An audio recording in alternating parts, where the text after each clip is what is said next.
a gente tem aqui as aspas, né?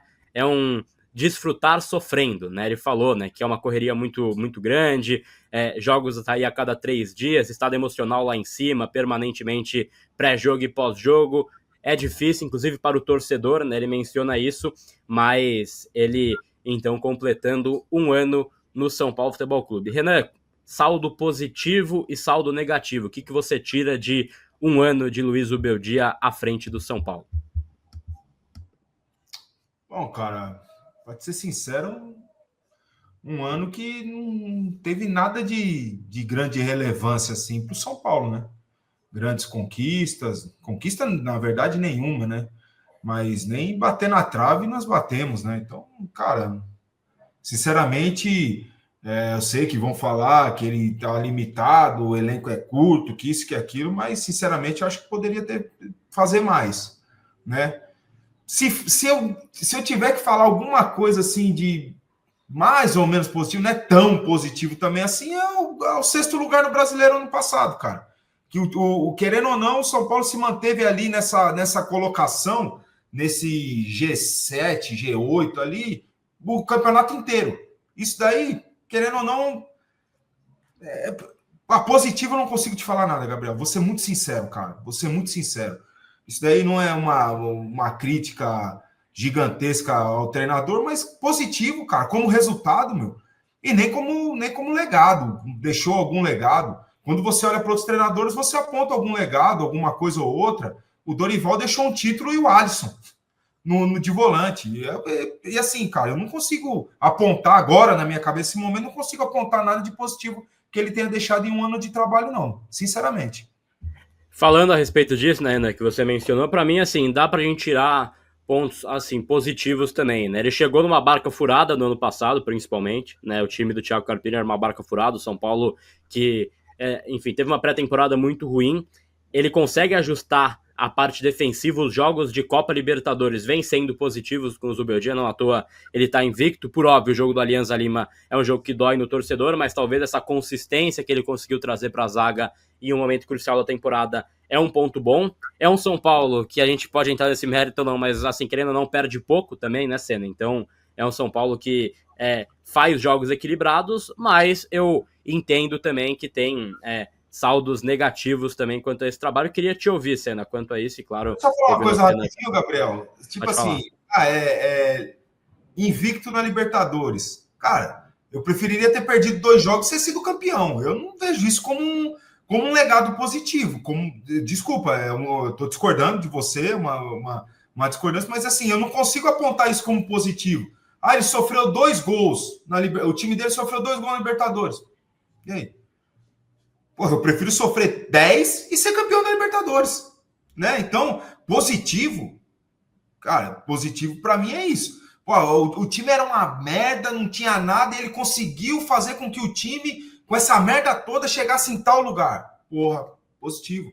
Ele reinventou um tal jogador que estava lá morto, ele reinventou esse tal jogador. Se você me apontar, eu vou aqui concordar com você. Simplesmente um pontinho assim de invicto. E vamos concordar também que fase de grupo de Libertadores pô, cara, são times que não disputariam o Campeonato Brasileiro, na minha visão. Né? Não são jogos de altíssimo nível. Tem lá a sua pressão pela característica do campeonato e tal, mas, assim, não vejo isso como um ponto a ser pimba, positivo, porque ele, sei lá, posso estar errado, mas desculpa a discordância aí, mas não vejo isso como um fato tão positivo em relação não. A gente não tolera opinião contrária, Renan. Você vai passar no RH, será demitido do canal, desculpa. Vai ser afastado. Não, cara, mas eu acho que assim, se a gente olhar um ano aí do trabalho do Zubeldia, tem coisa positiva que eu acho. Por exemplo, o São Paulo fazia tempo que não fazia uma campanha honrosa no Campeonato Brasileiro. Isso, que é um campeonato longo, difícil e tal. E a nossa realidade é que realmente assim, o São Paulo não tem time para brigar por título do Brasileiro. Então, eu acho que nesse ponto aí, ele conseguiu, no ano passado, conduzir legal para o São Paulo não passar sufoco contra rebaixamento no Brasileiro, como foi em outros anos, que não é para o São Paulo passar isso, né? E ao mesmo tempo nas Copas, o São Paulo foi relativamente bem. O São Paulo teve momentos onde, claro, tomou sufoco do Botafogo e tal, mas em Copas, cara, o São Paulo conseguiu ir bem, eu acho, relativamente bem, né? Foi competitivo. Então, eu acho que ele consegue resgatar um pouco do espírito do time que o Carpini tinha feito o São Paulo perder, que era aquele espírito aguerrido, de não desistir, sabe?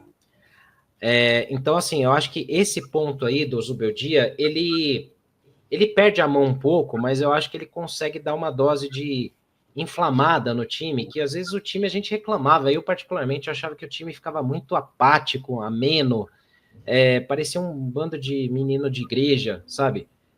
Os caras botavam o dedo na cara, a arbitragem fazia o que queria, tal, e ninguém falava nada, tal. Então, acho que nesse ponto aí tem um lance legal dele.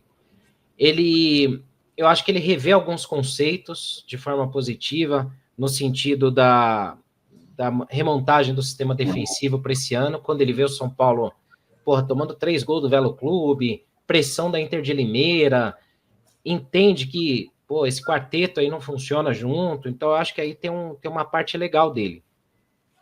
Cabe a ele também essa questão a favor dele, do elenco tá mal montado. Não acho que o elenco é ruim, tá? Eu acho que o time do São Paulo é melhor que o do ano passado. Isso é a minha opinião. Eu acho que é melhor. Mas eu acho que faltam peças, sim. Falta um volante, falta mais um lateral, falta mais um cara de área, falta mais um meia. Então isso aí é questão que depende da diretoria. Então tem todos esses pontos que eu vejo que vão a favor do trabalho do Zubeldia ou que prejudicam o trabalho dele. Agora, falando da parte que eu não gosto do trabalho dele, eu acho que assim, ele, de novo, eu vou falar, ele tem uma leitura muito demorada para mudanças de jogos. Eu acho que ele demora para mexer. Eu acho que ele mexe mal muitas vezes. Às vezes ele escala bem o time no começo, mas depois ele põe a mão e dá uma bagunçada. E o São Paulo sofre com isso em muitos resultados. Eu acho que essa resistência dele, N motivos, alguns dependem dele, outros não, mas por N motivos, essa resistência dele em usar a molecada da base, eu acho que ela depõe muito contra ele, porque quem vai salvar o emprego do Zubeldia, isso eu já falei outras vezes, é a base. Infelizmente, por questões de lesões. Porque ele vai ser obrigado a colocar essa molecada para jogar, né? Então agora a gente vê o Matheus em campo, a gente vê o Lucas, depois eu acho que a gente vai ver o Rian, e são esses os caras que vão salvar o emprego do Zubeldia, na minha visão. Então, eu acho que assim, o Zubeldia, ele tem pontos que ele precisa também melhorar na questão do controle emocional. Eu acho que a gente não precisa gostar de treinador que dá show, eu acho que não é por aí. Eu gosto sim que ele defenda o São Paulo, que ele brigue pelo São Paulo, mas ele tem que ter inteligência. Ontem o Fernando Camargo falou uma coisa importante. Ele sabe que ele está marcado. É que nem o Luciano. O Luciano já tem o cara predisposto a dar um cartão para o Luciano só por ele ser o Luciano.